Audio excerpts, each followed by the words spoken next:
Good morning. Abstinence, sharing experience, strength, and hope from members of Overeaters Anonymous. The title of this one is Going to Extremes. Abstinence to me is not merely the act of refraining from compulsive overeating. If I could have done that, I would have never needed OA in the first place. I had given up trying long before I came here. It wasn't until I took extreme measures that I was able to live free from the compulsion to overeat or eat compulsively. In my opinion, OA's definition of abstinence is inadequate. It lends itself to many different interpretations. Its ambiguity has led to confusion and discord among the fellowship. Sadly, I have seen members struggling to define their own definition of abstinence while harming their bodies in the process.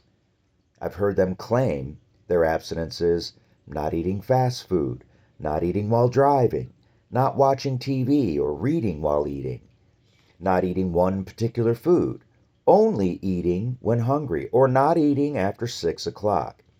This sounds like the kind of insanity that brought me to OA in the first place.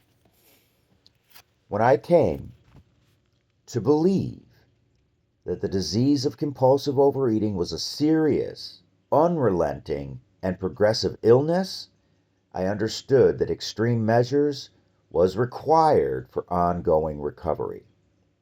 For me, extreme measures meant giving up the foods that were keeping me in my disease: sugar, alcohol, flour, caffeine, fried foods, fatty foods, and other personal binge foods are no longer a part of my life. Extreme measures also meant following a defined food plan. So now I eat my meals at a specified time interval, and I weigh and measure all of my portions, even in restaurants. For ongoing recovery, abstinence needs to be the most important thing in my life without exception. I believe I need to be abstinent while working and living the steps. This gives me the clarity to see myself for who I really am. When I was overeating, I couldn't see past the first bite. Abstinence lifts me out of my self-will and brings me in line with God's will. It's God's will for me to abstain so that I can live life to its fullest. Consequently, abstinence means not only refraining from the act of compulsive overeating, but also eating proper portions, following sound nutritional guidelines, and refraining from foods that keep me in my disease.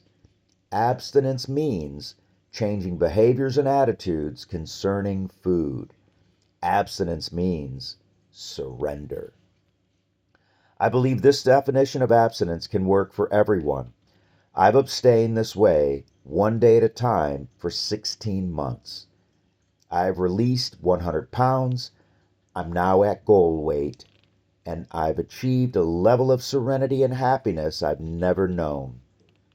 For someone who was so deep in the clutches of this disease, it's truly a miracle I have found my way out. For miracles happen every day in OA, and if it can happen to me, it can happen with anyone. This is from a member in San Jose, California.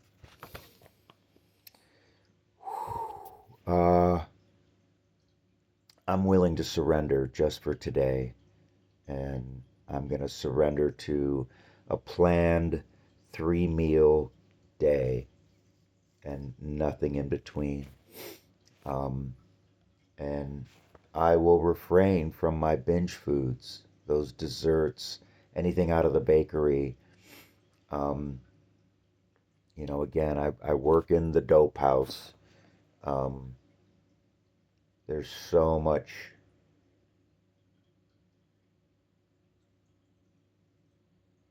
compulsive possibilities of overeating and eating foods that, create binges. But I'm going to bring my food, and I'm going to eat only the food that I bring to work. I'm not going to sample anything, and I'm not going to buy anything that falls outside of food that feeds my body and takes care of my needs and avoids those binging uh, possibilities. So, anyways, blah, blah, blah. Have a great day.